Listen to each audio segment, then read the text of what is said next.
তারিখ 27/8/2018। জোরপূর্বক বিবাহ বিচ্ছেদের শিকার নারীরা প্রথম দিকে ভরণ পোষণের জন্য বিভিন্ন জায়গায় কাজ খুঁজতে বাধ্য হন। সংসার, চাকুরি ও সন্তান সামলাতে গিয়ে তারা একসময় হাঁপিয়ে ওঠেন।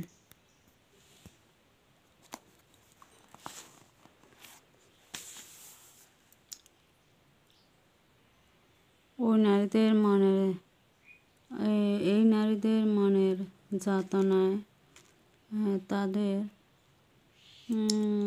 তাদেরকে বিষণ্ণতায় আচ্ছন্ন করে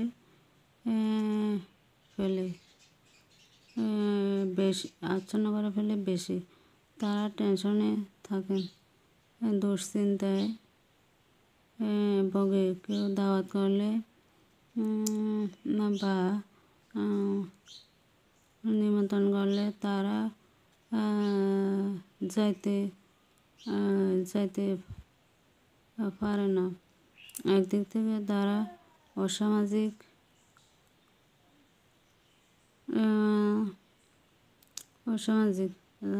তার মনের মধ্যে হাজারো রকমের সমস্যা দেখা দেয়। তার